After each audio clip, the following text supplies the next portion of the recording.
ॐ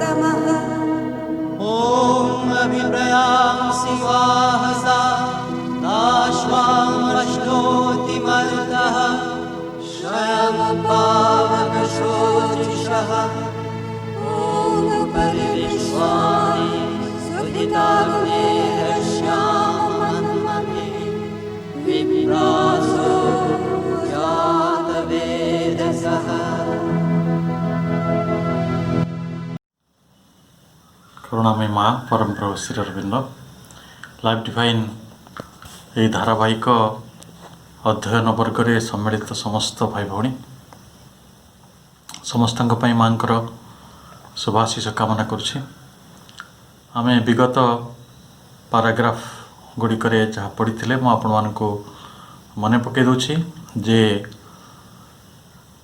चेतनार धारा the गैमोट of consciousness कौन स्थान में आसी अटकी जाऊना कि कौन स्थान से आ विफल हो जाऊना ता अब्याहत रही धारावाहिक भाव में ता अग्रगतिर पथरे एक उद्देश्य साधन दिगरे गति करुछि एवं गोटे अनात्म जो गुड़िक जड़ उद्भिद प्राणी ताकू अतिक्रम करिकी आत्माधारी मनुष्य पर्यंत चेतना आसी जिते आत्माधारी मनुष्य पाखु चेतना आसी सेतेबेले मनीष ताकू भूल बुझुची जे चेतना कहले केवल मनश्चेतना किंतु श्री अरविंद सीधा सीधा कहते जे मनश्चेतना जोटा मेंटालिटी सेटा हला गोटे द्वितीय अवस्था सेकेंड टर्म ताल तार प्रथम रू सेटा गोटे इनानिमेट वर्ल्ड रे परवर्ती समय एनिमल वर्ल्ड रे सेटा गोटे प्राणिक चेतना होकर रही एवं जदि मन चेतनाटा गोटे मध्यवर्ती अवस्था ताले तार आउ गोटे ऊर्ध्वगत अवस्था रही से ऊर्ध्वगत अवस्थाटी है अति चेतना आम जहाँ अति मानसर कथा कनसेप्ट आसूची बा आउ ताको सुंदर भाव में श्री अरविंद सुप्रामेंटाल ना देइछंती एवं मनुष्य जहाँ मनर ऊर्ध्वे मन जदि मध्यवर्ती हुए ताले एक कथा आम पढ़ी जे मन को जड़ ठारू पृथक शक्ति बोली कहुई पार नहीं जड़वादी विज्ञान यहाँ जड़ शक्तिर एक क्रम विवर्तन परिणाम बोली कहूँ आ मन और जड़ भितर एक एकत्र अवस्था अच्छी एवं से एकत्र अवस्थाटी वैज्ञानिक माने एवं आमर जो सिद्धांत को भल कर बुझी मुनि ऋषि मैंने बारंबार स्वीकार कर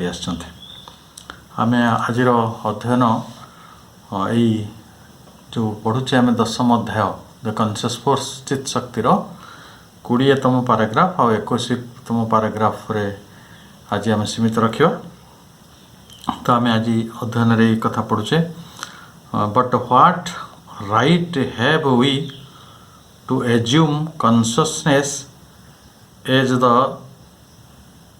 just description for this force तेणु चेतना को महाशक्तिर गोटे यथार्थ व्याख्या बोली कहवा भली आम पाखरे कौन कारण रही जे चेतनाटी से महाशक्ति जो ओशन ऑफ एनर्जी कथा श्री अरविंद प्रथम कही अध्याय आरंभ रे एवं से चेतनार समुद्र भितर किभली रूप सब उठी आसी रूप भितर पुणी किभली चेतनार संचरण होती जो कथाटी आम पढ़ी तो यहीटा को आम किभली भाव में यथार्थ बोली कहवा for consciousness implies some kind of intelligence आम चेतनार अर्थ कहले बुझू किसी बुद्धिमत्ता आउ कौन बुझू पर्पसफुलनेस उद्देश्यमयता जो चेतना अच्छी से गोटे उद्देश्य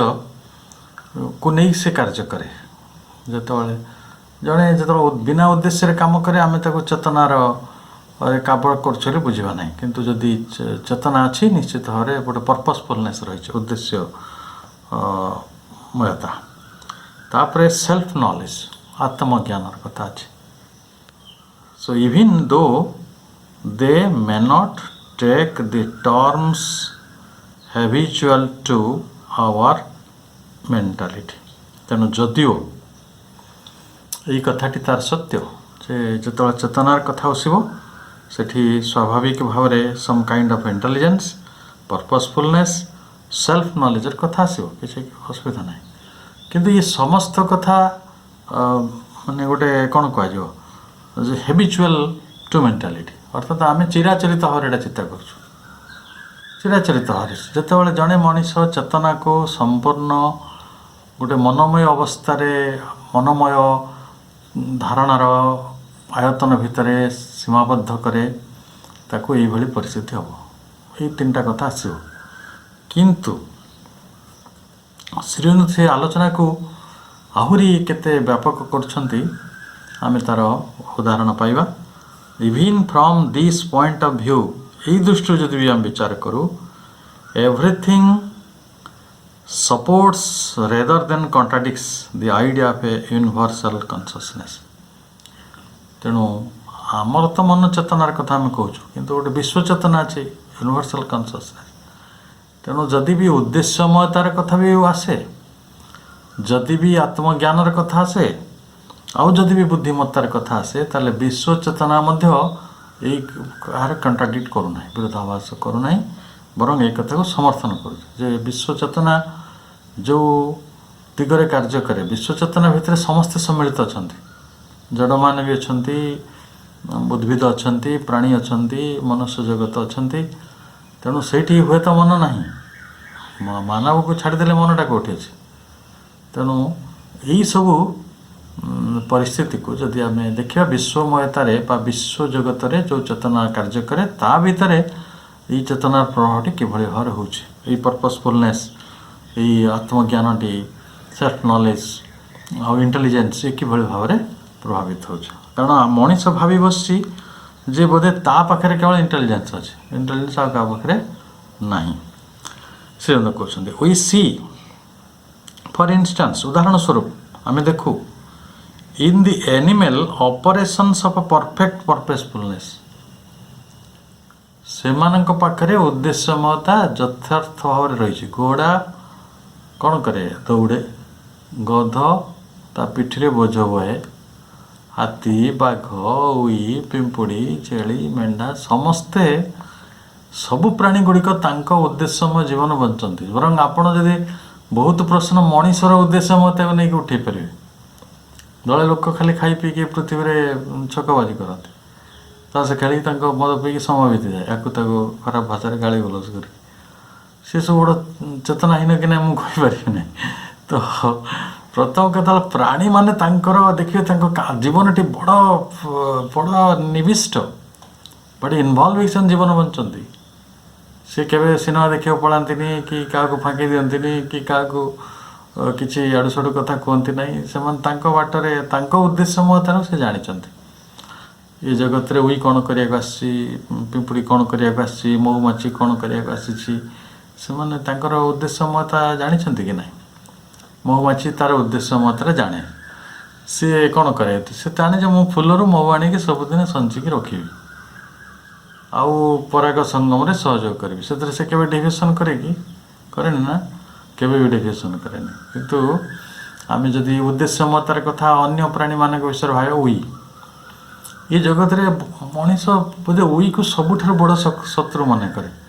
କିନ୍ତୁ ଆପଣ ଭାବନ୍ତୁ, ଉଇ ଭଳି ଗୋଟେ ଉପକାରୀ କଥା କିଛି ନାହିଁ। କାହିଁକିନା ଜଗତରେ ଯଦି ଉଇମାନେ ନଥାନ୍ତେ, ଏ କାଠକୁ ହଜମ କଲା ଭଳିଆ ଶକ୍ତି କାହାରି ନାହିଁ, କାହାରି ନାହିଁ। କୌଣସି ପ୍ରାଣୀ ପାଖରେ କାଠକୁ ଖାଇବାର ଶକ୍ତି ନାହିଁ, କେବଳ ଜଣଙ୍କ ପାଖରେ। ସେଟା ହେଉଛି ଉଇ।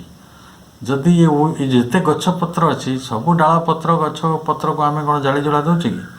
ଯେଉଁଟା ପଡ଼ି ରହୁଛି ତାକୁ ସେମାନେ ମାଟି କରନ୍ତି। ଯଦି ସେମାନେ ନ କରନ୍ତେ, ତାହେଲେ ଖାଲି ଗଛ ପତ୍ରର ମାନେ ଯେଉଁ ଅବଶିଷ୍ଟାଂଶରେ ଏ ପୃଥିବୀଟା ଭରି ହେଇକି ଥାନ୍ତା। ସେମାନେ ଏତେ ସଫେଇ କାର୍ଯ୍ୟ କରୁଛନ୍ତି, ଯେଉଁ ସଫେଇ କାର୍ଯ୍ୟଟା ଆମ ମ୍ୟୁନିସିପାଲିଟି କରିପାରିବନି। ମୁଁ କିଛି ଦିନ ତଳେ କହୁଥିଲି, ଗୋଟେ ବାଘ ଜଙ୍ଗଲକୁ ଯେତେ ସିନସିୟରଲି ଜଗିପାରେ, ଗୋଟେ ଆପଣଙ୍କର ଜଙ୍ଗଲ ବିଭାଗ ସେତିକି sincerely ଜଗିପାରୁନି। That is a chance ଯେ ଜଙ୍ଗଲ ବିଭାଗର ଅବହେଳା ବହୁ ସମୟ ଦୃଷ୍ଟିକୁ ଆସୁଛି। ବହୁତ ସମୟରେ ସେମାନେ ଦୁର୍ନୀତିଗ୍ରସ୍ତ ହୋଇ ପଡ଼ୁଛନ୍ତି। ଦଳେ ଅନ୍ୟମାନଙ୍କୁ କାଠ କାଟିବାକୁ ଅନୁମତି ଦେଇ ଦେଉଛନ୍ତି। ତାଙ୍କ ଜାଣତ ଭିତରେ ଅନେକ ଜଙ୍ଗଲ ଲୁଟ୍ ହେଉଛି, କିନ୍ତୁ ବାଘ କେବେ ଲାଞ୍ଚ ନେବନି। ବାଘ କେବେ ଲୋଭରେ ପଡ଼ିବନି। ବାଘ ଜାଣିଛି ତାର ଉଦ୍ଦେଶ୍ୟ କ'ଣ ତା। ଏ ପ୍ରସଙ୍ଗରେ ଅନେକ ଦିନ ତଳେ ଗୋଟେ ଟିଭିରେ ଗୋଟେ ଭଲ ଆଡ଼ଭାର୍ଟାଇଜ୍ ଆସିଥିଲା। ସେ କହୁଥିଲେ ବାଘ ଅଛି ତ ଜଙ୍ଗଲ ଅଛି, ଜଙ୍ଗଲ ଅଛି ତ ବର୍ଷା ଅଛି, ବର୍ଷା ଅଛି ତ ଆମର ଅନ୍ନ ଶୃଙ୍ଖଳା ରହିଛି, ଖାଦ୍ୟ ଶୃଙ୍ଖଳା। ତେଣୁ ବାଘ କେଡ଼େ ଉପକାରୀ ଜନ୍ତୁ ଏ ପୃଥିବୀର। ଗୋଟେ ବିରାଟ ଜଙ୍ଗଲକୁ ଗୋଟିଏ ବାଘ ଜଗି ଦେଇପାରିବ, କାରଣ ସମସ୍ତେ ଜାଣିବେ ବାଘ ଅଛି, ତେଣୁ କେହି ଯିବେନି। ବାଘ ନଥିଲେ ଜଙ୍ଗଲ ସମସ୍ତେ ଯିବେ ଗଛ କାଟି ଆଣେ, କାରଣ ମଣିଷର ବୁଦ୍ଧି କାମ କରେ। ତ ବେଶୀ ବୁଦ୍ଧି କାହାର ଅଛି, ବାଘର କି ବେଶୀ ବୁଦ୍ଧି ମଣିଷର? ମଣିଷ ଦାବି କରୁଛି, ସେଇଟା ତାର ଅମାନ୍ୟତା, କିନ୍ତୁ ବିଶ୍ୱ ପ୍ରକୃତି ଯେଉଁ ବାଟରେ କାମ କରୁଛି ସେଇଟା ଦେଖନ୍ତୁ। ଗୋଟେ ଛୋଟିଆ କଥା ଦେଖିବା, ଇଏ ତ ହେଲା ପ୍ରାଣୀମାନଙ୍କ କଥା। ଆପଣଙ୍କର ବର୍ଷା ଦିନ ଏବେ ହେଇଛି, ବର୍ଷା ଦିନ ପାଣି ସବୁ ଗୋଳିଆ ହେଇଗଲା। ସେ ପାଣି ଗୁଡ଼ା ଯେତେବେଳେ ପୁଣି ଶରତ କାଳ ଆସୁଛି ସେ ନିର୍ମଳ ହେଇଯାଉଛି। ତାକୁ କିଏ ନିର୍ମଳ କରୁଛେ? ଆପଣ ଯେଉଁ ଫିଟିକିରି ପକେଇ ଯେଉଁ ଆମର PhD ବାଲା କରୁଛନ୍ତି ସେମିତି ହେଉଛି। ପ୍ରାକୃତିକ ବ୍ୟବସ୍ଥା ବା ତାର ଗୋଟେ ଇଣ୍ଟେଲିଜେନ୍ସ ବା ଗୋଟେ ପର୍ପସଫୁଲନେସ୍ ସବୁ ଜାଗାରେ ଅଛି, ସବୁ ଜାଗାରେ ଅଛି। ଆପଣ ଦେଖିବେ ଗୋଟେ ପରଫେକ୍ଟ ଏକ୍ଜାମ୍ପଲ୍ ହେଉଛି ଆମର ଯେଉଁ ଜୋଗ୍ରାଫିକାଲ୍ ସବୁ ଫ୍ରୁଟ୍ସ ହେଉଛି, ଆମେ ତାକୁ ସିଜନାଲ୍ ଫ୍ରୁଟ୍ସ କହୁଛୁ। ସେଇ ଅଞ୍ଚଳରେ ରହୁଥିବା ଲୋକମାନଙ୍କ ପାଇଁ ସେଇଟା ଦରକାର, ଆଉ ସେଇ ସମୟରେ ସେଇ ଖାଦ୍ୟଟା ଦରକାର। ଆପଣ ଶୀତ ଦିନେ ଗୋଟେ ପ୍ରକାର ପନିପରିବା ଫଳେ, ଆପଣ ଜାଣିଛନ୍ତି। ଖରା ଦିନେ କ'ଣ ଫଳୁଛି? ଲାଉ ଫଳୁଛି, ଜହ୍ନି ଫଳୁଛି, ଯେଉଁଟାରେ ୱାଟର କଣ୍ଟେଣ୍ଟ ବେଶୀ। କଦଳୀ ଫଳୁଛି, ତରଭୁଜ ଫଳୁଛି। କାହିଁକି ଫଳୁଛି ନା ପ୍ରକୃତି ଭଲ କରି ଜାଣିଛି ଯେ ସେଇ ସମୟରେ ୱାଟର କଣ୍ଟେଣ୍ଟ ବେଶୀ ଥିବା ଫୁଡ଼୍ ଦରକାର ଅଛି। ସେଇ ସମୟରେ ସେ କୋବି ଫଳୁନି କି କ୍ୟାପ୍ସିକମ୍ ଫଳୁନି। ଉଦ୍ଦେଶ୍ୟମୟତା କହିଲେ ମଣିଷ ଯେଉଁ ବୁଝି ଦେଉଛି କେବଳ ତାର ବୁଦ୍ଧିମତ୍ତା ଭିତରେ ଉଦ୍ଦେଶ୍ୟମୟତା, ସେପରି ନୁହେଁ। ତେଣୁ and an exact indeed scientifically minute knowledge, କେବଳ ସାଇଣ୍ଟିଫିକ୍ ନଲେଜ ମଣିଷ ପାଖରେ ନାହିଁ, ସେମାନଙ୍କ ପାଖରେ ବି ସାଇଣ୍ଟିଫିକାଲ ନଲେଜ ଅଛି। ଏ କଥାର ଉଦାହରଣ ଆମେ କେବେ ନେଇପାରିବା? ଗୋଟେ ଚଢ଼େଇ ବସା ତିଆରି କରେ, ସେ ଇଞ୍ଜିନିୟରିଂ ଜାଣେ, ସେ ଇଞ୍ଜିନିୟରିଂ ଆମକୁ ଜଣା ନାହିଁ। ଚଢ଼େଇର ବସାକୁ ଦେଖିବେ, ଯେଉଁ ସିମେଟ୍ରି ସେ ବ୍ୟବହାର କରେ, ଯେଉଁ ପ୍ରକାର ସେ ଗଛ ସତ୍ତାକୁ ବୁଣିଥାଏ, ଝଡ଼ ଆସିଲେ ତ ଖସି ପଡ଼େନି। ଆମ ଘର ତ ଝଡ଼ ଆସିଲେ ଭାଙ୍ଗିଯିବ। ପୃଥିବୀର କେବଳ ମଣିଷକୁ ଛାଡ଼ିଦେଲେ ଅନ୍ୟ ସମସ୍ତ ପ୍ରାଣୀ ନିଜ ପାଇଁ ଘର ତିଆରି କରନ୍ତି। ଗୋଟେ କୁମ୍ଭାଟୁଆ ପୋକ ଯାହା ତା ବାଟରେ ଯେଭଳି ଘର ତିଆରି କରେ, ସେଭଳି ଘର କରିବାର ଇଞ୍ଜିନିୟରିଂ ଆମ ପାଖରେ ନାହିଁ। ତେଣୁ ଇନଡିଡ୍ ସାଇଣ୍ଟିଫିକାଲି ମାଇନ୍ୟୁଟ୍ ନଲେଜ, ଅତି ଡିଟେଲ ତାଙ୍କ ପାଖରେ ନଲେଜ ଅଛି, which are quite beyond the capacities of the animal mentality। ବେଳେବେଳେ ଲାଗେ ଯେ ଏଇ ଯେଉଁ ତାଙ୍କ ଚିନ୍ତାକୁ ଦେଖିଲେ, ଯେଉଁଟା ଆନିମାଲର ଯେଉଁ ତା'ର ମନୋଗତ ମନ ତ ନାହିଁ, ଏକାଥରେ ଯେଉଁ ଫିବିଲ୍ ପ୍ରେଜେନ୍ସ ରହିଛି, ସେଇ ତାଙ୍କ ସାମର୍ଥ୍ୟ ଠାରୁ ଅନେକ କାମ ସେମାନେ କରିପାରନ୍ତି। ଅନେକ, ଯେଉଁଟା ମାଙ୍କଡ଼ କଥା ଆମେ କହୁଛେ, ମାଙ୍କଡ଼ଟା ଗଛ ଚଢ଼ିଯାଉଛି, ଗୋଟେ ବତକ ପହଁରି ପାରୁଛି, ଗୋଟେ ଚଢ଼େଇ ଉଡ଼ି ପାରୁଛି। ଏଇ ଯେଉଁ କ୍ଷମତାଟା, ସେଇଟା ଗୋଟେ ଆମ କ୍ଷମତା ଠାରୁ ଯଥେଷ୍ଟ ଆଗରେ। ଖାଲି ସେତିକି ନୁହେଁ, ପୁଣି ସେମିତି କହୁଛନ୍ତି which man himself can only acquire by long culture and education. ମଣିଷ ସେଇଟାକୁ ଏକ୍ୱାର କରିବାକୁ ହେଲେ ଅନେକ ସମୟ ତ ଏକ୍ୱାର କରିପାରିବନି। ଉଇ କାଠ ଖାଇଦେଉଛି, ଆମେ ମଣିଷ କ'ଣ କାଠ ଖାଇଦେବ? ତେଣୁ ବହୁ ଜିନିଷ, ଠିକ୍ ଅଛି ଆମେ ପହଁରା ଶିଖିଯିବା, କିନ୍ତୁ ବତକ ଭଳିଆ ପହଁରି ପାରିବାନି। ହୁଏତ ଆମେ ଗଛ ଚଢ଼ା ଶିଖିଯିବା, କିନ୍ତୁ ମାଙ୍କଡ଼ ଭଳିଆ ଛଲାଙ୍ଗ ମାରିପାରିବାନି। କିନ୍ତୁ ଏଇଟା ଶିଖିବାକୁ ହେଲେ ଆମକୁ ଦରକାର କଲଚର୍ ଆଣ୍ଡ ଏଜୁକେସନ୍, ଅଭ୍ୟାସ ବି ଦରକାର, ଆଉ ତାକୁ ଅଭିନିବେଶ ଦରକାର, ଆଉ ଶିକ୍ଷା ଦରକାର। ପାଇସାରିଲା ପରେ କ'ଣ ହେବ? Even then uses with a much less sure capacity. ତାପରେ ବି ଆମେ ମଚ୍ ଲେସ୍ ସିଓର କାପାସିଟି, ସେମାନଙ୍କ ଉପରେ ଅଧିକ ସାମର୍ଥ୍ୟ। ଗୋଟେ ମଣିଷ ଦୌଡ଼ିବା ଶିଖିବ, କ'ଣ ଘୋଡ଼ାଠାରୁ ବେଶୀ ଦୌଡ଼ିଯିବ? ସମସ୍ୟା ସେଇଠି ନା। ତେଣୁ ଆମର ଯେଉଁ କାପାସିଟି ବଢ଼ିବ। ଓକେ, ଜଣେ ଚାନ୍ଦରାମ ଜଣେ ଥିଲେ, ସେ କ'ଣ ଘଣ୍ଟାରେ 20 କିଲୋମିଟର ଚାଲି ପାରୁଥିଲେ ୱାକିଂରେ। ଭାବନ୍ତୁ, ଆମେ ମ୍ୟାକ୍ସିମମ୍ ଚାଲିବା 4-5 କିଲୋମିଟର, କିନ୍ତୁ ସିଏ ସିଧା 20 କିଲୋମିଟର ଚାଲିପାରୁଥିଲେ। ତେଣୁ ଆମେ ଯଦି ଦେଖିବା, ଯେଉଁମାନେ ଦୌଡ଼ାଳି ସବୁ ଅଛନ୍ତି, ସେମାନେ 10 ସେକେଣ୍ଡରେ 100 ମିଟର ପହଞ୍ଚି ଯାଉଛନ୍ତି। ଅଲିମ୍ପିକରେ ଯେଉଁ ଖେଳ ହେଉଛି, 10ରୁ 11 ସେକେଣ୍ଡ ଭିତରେ ସେମାନେ 100 ମିଟର ପହଞ୍ଚି ଯାଆନ୍ତି। ତ ସେ ତାର ସ୍ପିଡ଼କୁ ଚିନ୍ତା କଲେ କେତେ ହେଲାଣି। ତା ବୋଲି କ'ଣ ସେ ତାଙ୍କ ଦୌଡ଼ିଆଟା ଘୋଡ଼ାଠାରୁ ଅଧିକା ହେଇଯିବ?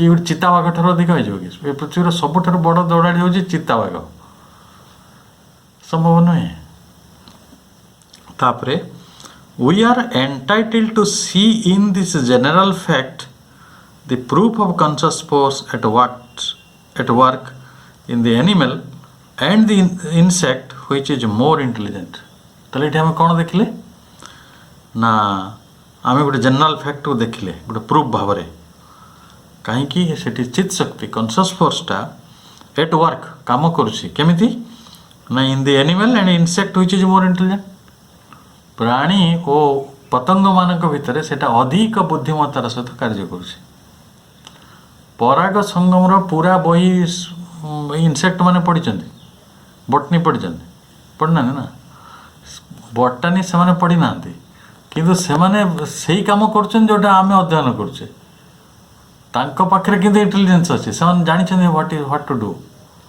गोटे गोटे संभाड़ा जो प्रजापति देहर लोम गुड़ा को लेकिन घर कै से इंटेलिजेंस कम करे कि करे निश्चित करे आ से इंटेलिजेंसटा मनीष को हासिल करने कष्ट लगे हम किंतु आम एक बुझा जे एनिमल और इनसेक्ट माने बेले बेले मोर इंटेलिजेंट वे काम करती आउटा इंट्रिंसिक नेचुरल बिल्डिंग है इनबिल्ट जोटा आमको बाय कल्चर एंड एजुकेशन ना पड़ो से इनबिल्ट घोड़ा दौड़ तार मसलटा सेमती या चिताबाघ दौड़ तार मसलटा सेमती या आम स्प्रिंट क्वीन कि स्प्रिंट मैन हवा कहले आमको टाइम लगे बहुत एजुकेशन दरकार बहुत कल्चर दरकार अभ्यास दरकार पुणी मोर केवल खाली इंटेलिजेंट वे करूना आम चेतना को कौन कहले इंटेलिजेंस कहले पर्पसफुलनेस आउ कौन कहले ना सेल्फ नॉलेज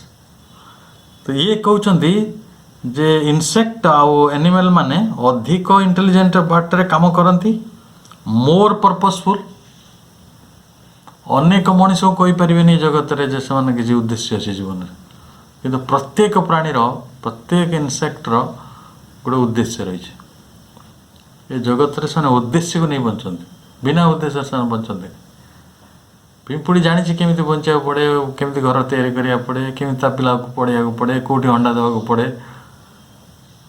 कुंभीर आप जो ऑलिव रिडले सब कई छोड़ा सब आस अंडा देवा से कौन कर बाली खोलिकी कौ जलवायु अंडा देले ता छुआटी बंची पार से कथा से जाने ता पाखे थर्मोमीटर अच्छे से परिवेश टेम्परेचर जान ना से वेदर फोरकास्ट कर तो करनी ना तथापि तेणु तार इंटेलिजेंस बेसी कि आम इंटेलिजेंस बेसी आम जंत्र व्यवहार करी जोड़ा करने तो से जापर जो छोट छोट छुआ समुद्र भर चलीजे लक्ष लक्ष संख्या से कौन करती जल को परिष्कार करते समुद्र जल जो सरकार कौन कहीं भी मनीष पहुँची पार संभावना नहीं से जगह जो सफा कर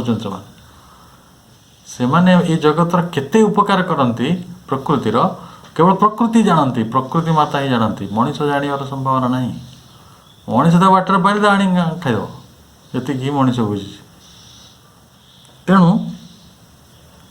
आउ कौन कहुची ना मोर आवर ऑफ इंटेंशन से माने अधिक अभिप्राय टी जानी इट्स एंड्स तार शेष बा जोटा साध्य जोटा इट्स मीन्स तार साधना बा तार उपाय से जानी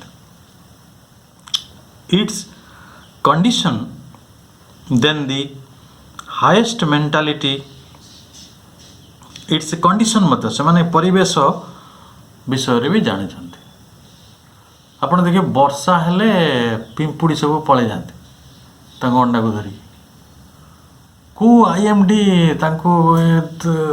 अच्छी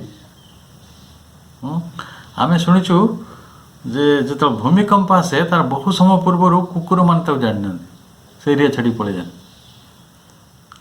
गोटे साधारण प्राणी पाखरे एते कैपेसिटी अच्छी यही प्रकार जे से कौन करे ना दैट हाईएस्ट मेंटालिटी जानिया संभव हो ना मनुष्य द्वारा yet manifested in any individual form on earth यही जगत रे गोटे व्यक्ति भितर हाईएस्ट मेंटालिटी तैयारी होगी से संभावना गुड़िक बहुत क्लीयर नुहे जमीक आम जब कह intention it's and it means it's condition एक से बुझीपारे अन्य प्राणी बुझी ना and in the operations of inanimate nature ये जगत को आम निर्जीव प्रकृति कहूँ तार जीवन नहीं प्रकृति पानी जल स्थल आम जो देखा कि पानी पवन अग्नि जो वाटर तो ये जो महाप्रकृति तैयारी से माने सब इनएनिमेट किंतु तांको भीतर जीवन नहीं किंतु still we find the same pervading characteristic of supreme hidden intelligence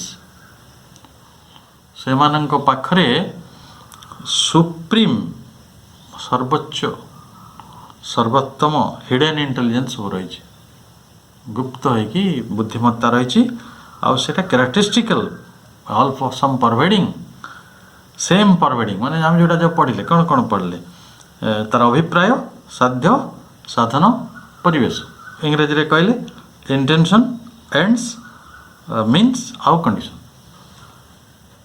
ये सब कथा से सब माने ये तो जड़ जगत आम प्रथम प्राणी जगत कथा कहले पतंग मान कथा कहले पुणी से यहाँ भी परवेडिंग यहाँ भी विचरित कौ जगार विचरित ना जोटा निर्जीव जगत रे निर्जीव प्रकृति में से भाई हिडन इंटेलिजेंस रही बहुत उदाहरण नहीं पार धर आम मु जलर कथा कहती जल जमी आपे निर्मल हो किए मैंने कौन करने से जाने व्हाट टू डू वर्षा से कौन जाने नहीं केमी मु वर्षार कथा कहे मु अनेक दिन तले गोटे कहीं से कथा आपे मन को आसाला जड़े मत प्रश्न पचारे माँ करुणाटा कि अनुभव कर कहले माँ करुणा अनुभव करे वर्षा गुड़ा एका संगे जब गदा हो कहते क्लाउड बस्ट गोटे गोटे सहर ध्वंस हो कि ड्रिप जो डिजिल हो पड़ुची जो बिंदु बिंदु हो पड़ू से तो माँ करुणा से कौन सावर लगे आप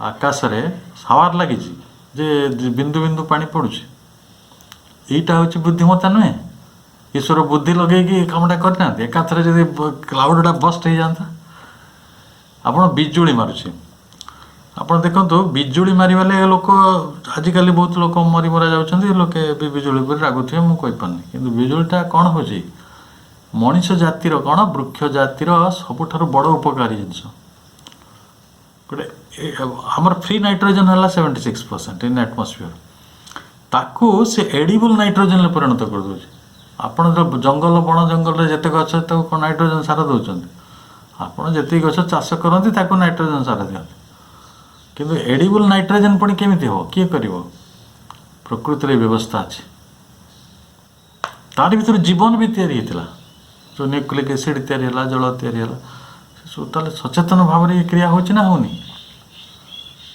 वर्षाटा जब गली पड़ता आकाश सीधा क्लाउड बस्ट भाया तो सब समाप्त हो जाता गोटे गोटे जगह तेणु ये हिडन इंटेलिजेंस अच्छी hidden in the modes of its own working तांको कर्मधारा सेटा प्रतिभात हो दुर्भाग्य है मनीष को बुझे बहुत समय कम समय लगे कि जो मैंने वैज्ञानिक जो मैंने आ चिंता कर जो उच्चतर मनीष से जानती प्रकृति किभली भाव में अति आनंदर सहित कार्य करुछंती with all intention with all means with all ends with all conditions the only argument against a conscious and intelligent source for this purposeful work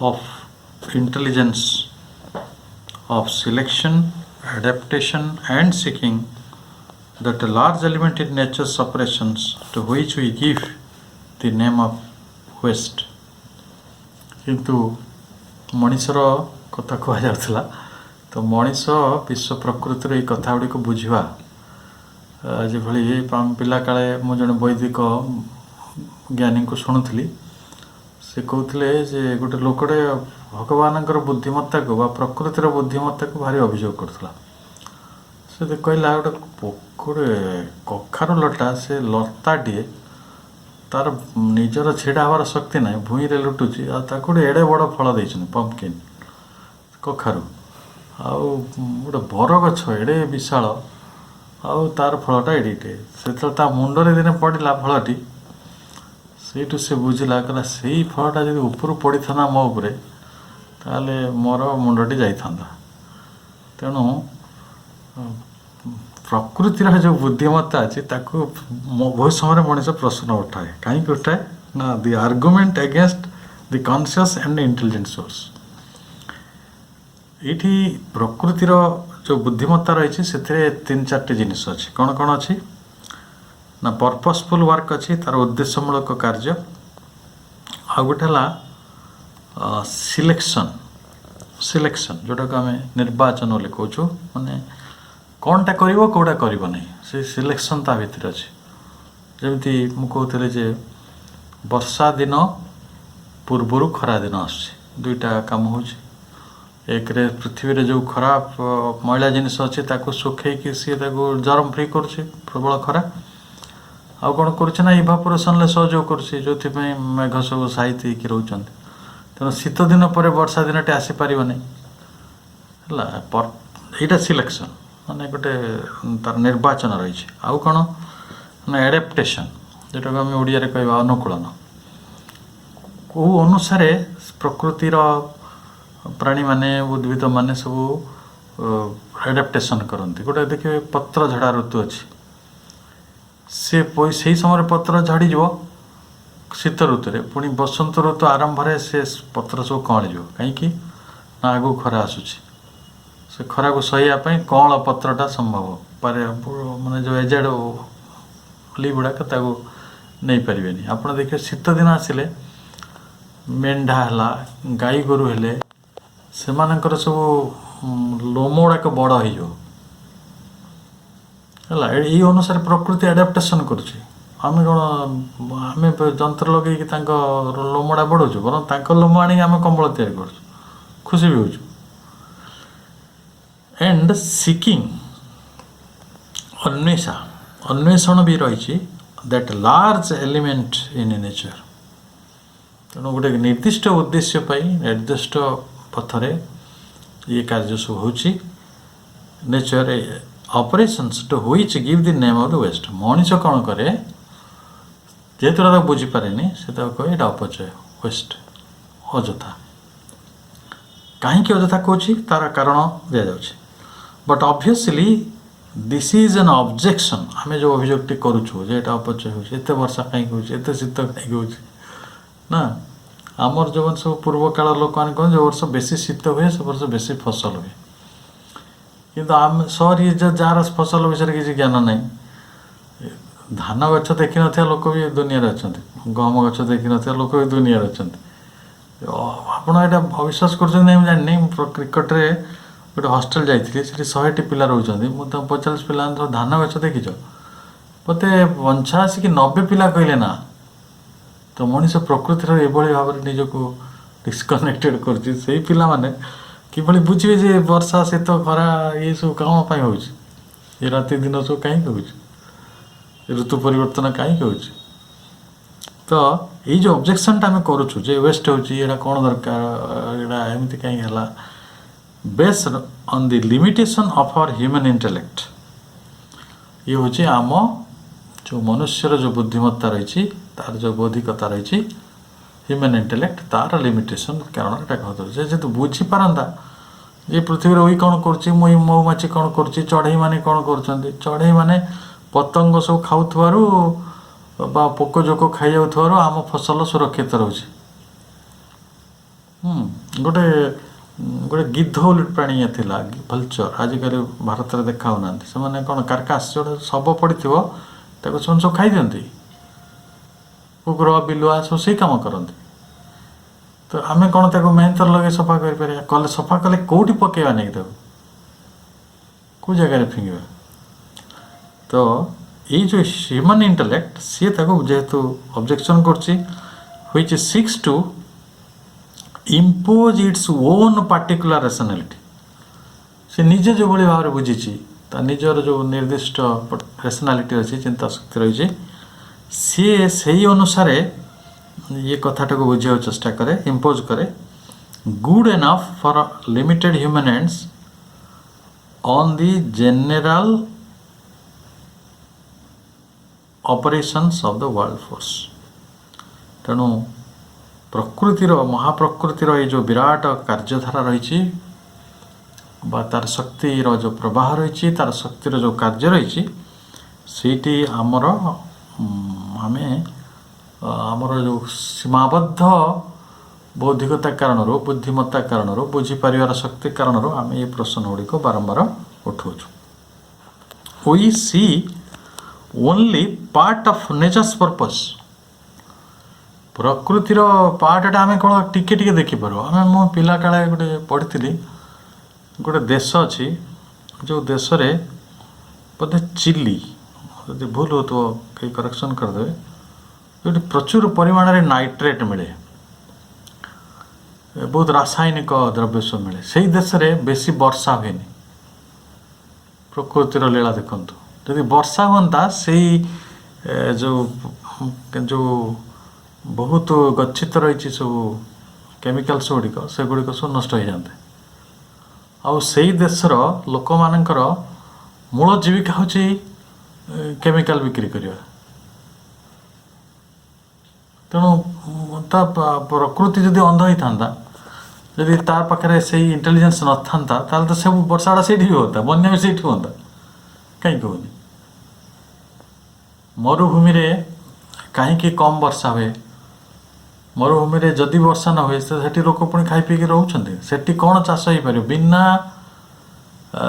बिना पानी रे से सब चाष हो पार अच्छी ओट माने से रुहति से बिना पानी रे से चली जाऊँच से भाई प्राणी तैयारी ताले इंटेलिजेंस प्रकृति पाखे अच्छी कि नहीं ताले से ओट न था कि आम साधारण प्राणी मैंने छाड़ी दिखते जोड़ाक बिना पानी रे 2 दिन मरी जाते ओट कम पानी पिए से कंटा गछ थाए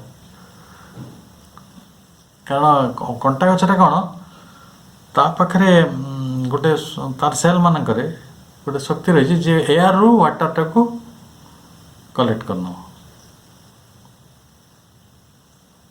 ठीक है। तेणु we see only part of nature's purpose. ये जो प्रकृति तार जो उद्देश्यमयता ताको आम मनुष्यटा तार ह्यूमन इंटेलेक्ट लिमिटेड सी अधटा देखो अल्पटा देखो पार्टटा देखो and all that doesn't subserve that part जदि जो अंशटा से देखी पारला नहीं आउ जदि सेटा ताको सुहेई बेला नहीं सब्जर्व आउ जदि सेटा ताको खाप खाइला नहीं से कौन कहब we call waste we call waste. जदि देख मत बहुत गरम अच्छे आ से समय वर्षा है मु वर्षाटा बढ़िया कह आ मत बहुत बड़ा काम अच्छी मत जीवार थिला मो पाखे कार नहीं खोला गाड़ी अच्छी ताले मु कौन कह वर्षाटा भल कह आम सुविधा अनुसार कौन प्रकृति गति कर कि प्रकृति एक निजस्व व्यवस्था रही मनीष से अनुसार ताकू अजथा आउ ताकू गोटे अपचय वेस्ट नष्ट एमती बोली कहूँ किंतु प्रकृतिर किसी कथा नष्ट नुहे। तापर कह जाउछि yet our own human action is full of an apparent waste.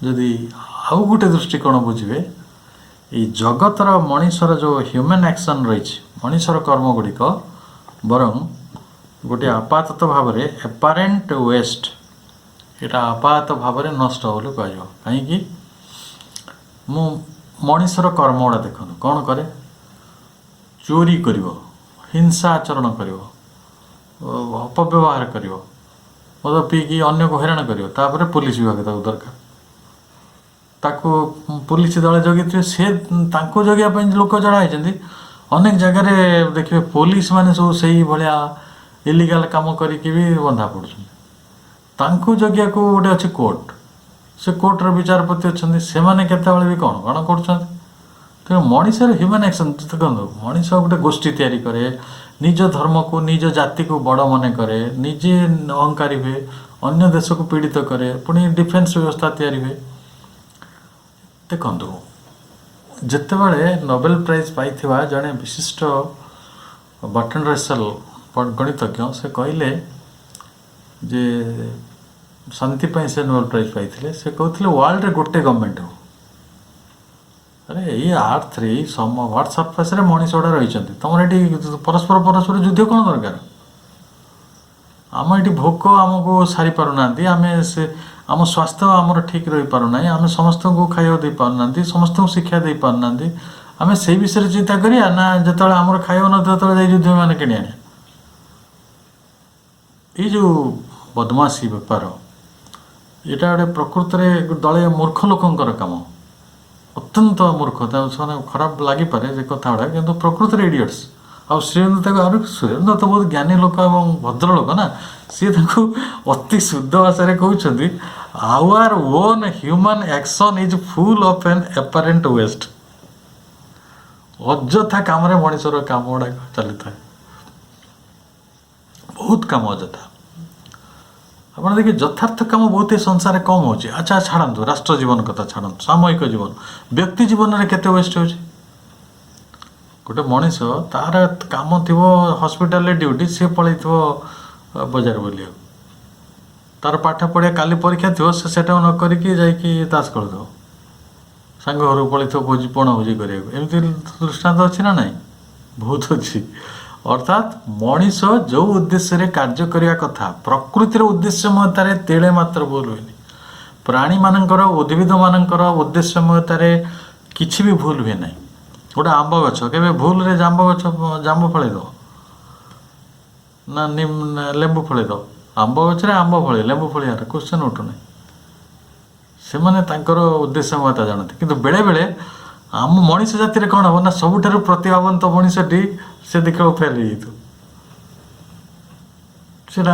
हो आम मनीष गचरे अद्भुत अद्भुत फल फली पारे से कहला जे ह्यूमन वेस्ट तापर कौन ना from the individual point of view जदि आम व्यक्तिगत स्तर देखा so appearing from the individual point of view which yet we may be sure subserves well enough the large and universal purpose of things तेणु आम निसंदेह भाव जगत व्यापार रे बृहत्तर और विश्वगत उद्देश्यटी को बेस परिपूर्ण करी चली विश्व तार काम करी चली एपरिक मनीष को जेहेतु विश्व प्रकृति गोटे इन्स्ट्रुमेंट व्यवहार करे आपण उदाहरण नियंतु जे आम जगत रे मेसन दरकार आम जगत रे कारपेंटर दरकार आम जगत रे प्लम्बर दरकार आम जगत रे प्रोफेसर दरकार अच्छा वकिल दरकार अच्छा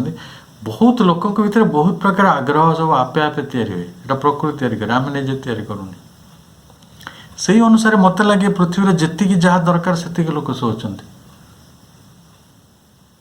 है मन करते मो भीतर प्लम्बिंग काम करने आग्रह ना किंतु किसी लोक भीतर तो अच्छी मो भीतर आर्ट कर आग्रह ना मु तो किसी लोग तो आर्ट कर लोग तो नाचुं किसी लोग तो गीत गाँव केमी हो गीत गाया गोटे बन आम हाँ ठीक अच्छे से नॉलेज आम by culture and education acquire करें कि जड़े गीत गाया से गोटे बर्न टैलेंट छोट छोट पिलाने के सुंदर गीत गाँव देखिए केते फ्लॉलेस गोटे प्री नॉलेजटा से आगु जन्म नहीं कि आसी आम तो जो हिंदू माने पूर्वजन्म कथा कहते ये कथा भी प्रमाणित कर जड़े बड़ आर्टिस्ट देहांत है से तो पुणी पुनर्जन्म ने से नॉलेजटा से कैरी करलमोस्ट ना एत छोट छोट पिला एत बड़ बड़ प्रतिभा केमती देखा कंप्यूटर सब हुईजाड़ होते गोटे 15 वर्षर पिला 10 वर्षर पिला से कौट गोटे कंप्यूटर रे मास्टर ऑफ द मास्टर हो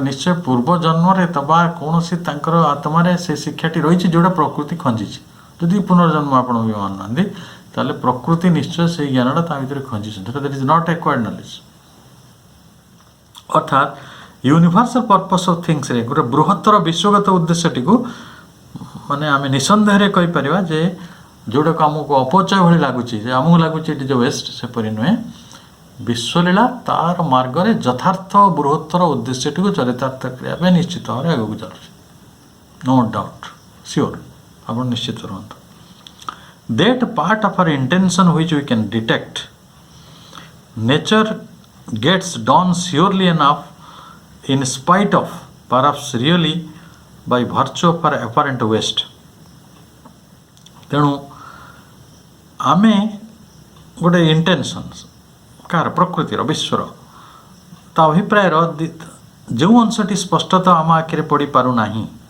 that part of our intention which we can detect nature gets done surely enough in spite of perhaps really by virtue of our apparent waste तेणु प्रकृति ताको आपणार तथाकथित अपचय सत्वे बा यथार्थ रे कहवाको गले संभवतः से अपचयर माध्यम रे परिपूर्ण करिवार लागिछि आमको जोटा लगुच वेस्ट सेटा तापाई बेस्ट प्रकृतिर बाट सेटा ठीक अच्छे पानी गोलिया हवा आम कह गोटे अपचय कहीं पानी गोलिया कहीं कर कहीं सफा कर ना सी पानी आप भाविक देखु से पानी गोलिया जी करुँच सी भी ताको निर्मूल कर रिन्यू कर नुआ समुद्र एपरिक समुद्र ढेउ समुद्र जो आसूँ तरंग सेटा भी नष्ट नुहे कहीं तरंग गुड़ा होमी प्रश्न आम उठे पार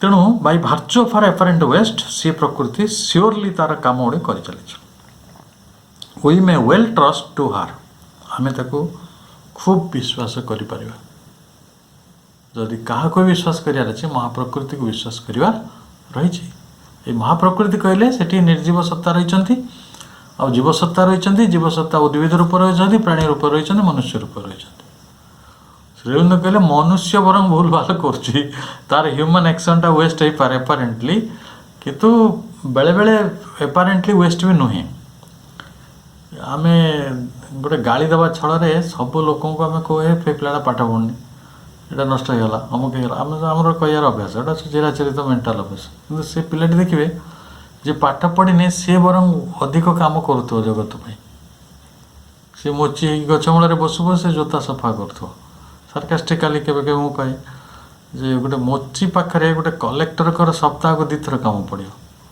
तो जोता सफा करे कि कलेक्टर पाखे मोची जीवन सारा काम पड़ोनी आम जो मान को उच्च व्यक्तित्व बा उच्च स्थान देचु समाज रे एटा आमर गोटे मेंटल अवस्था आम लिमिटेशन ऑफ माइंड किंतु प्रकृति ता काम कर प्रकृति केते लेबर दरकार को माने पाठ पढ़िबे को माने पढ़िबेनी जो माने पढ़िबेनी से कौन करेंगे सेटा जानी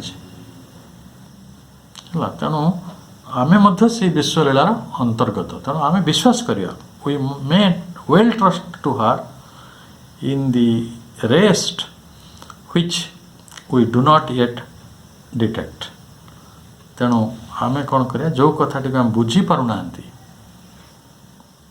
बुझी पारना तो तुम वेस्ट कौचे ना अपचय बोले कौचे ताले आम कौन करिया सेटा को तांकरी हाथ में छाड़ीदवा आम बहुत कथा विचार कर देखु महाप्रकृतिर महालीला जिते व्यवस्था रही प्राकृतिक व्यवस्था गुड़िक ये समस्त माने कौन कर it is leading towards an intention leading towards an end leading towards means leading towards with a कौन कह पर्पस तार सेल्फ नॉलेज रही तार एडाप्टेशन रही तार सिलेक्शन प्रोसीजर अच्छी तार सिकिंग्स अच्छी आम केते कथा पढ़ले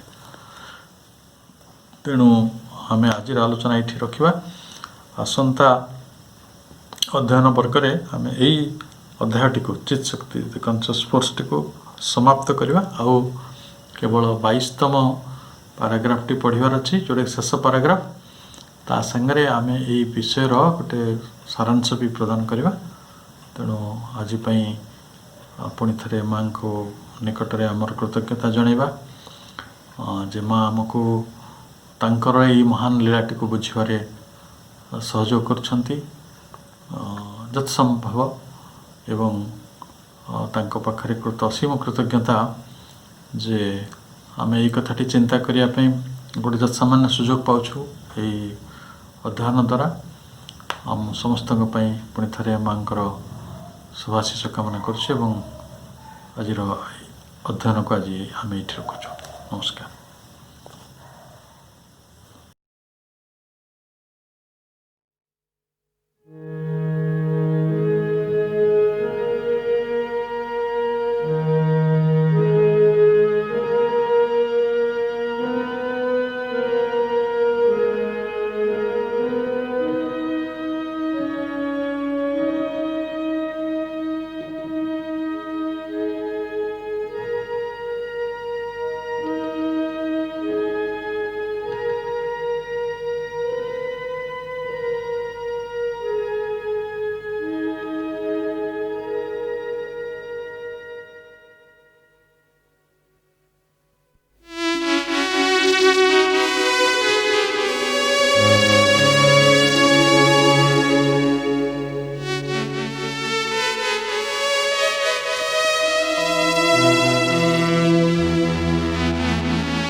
Amen.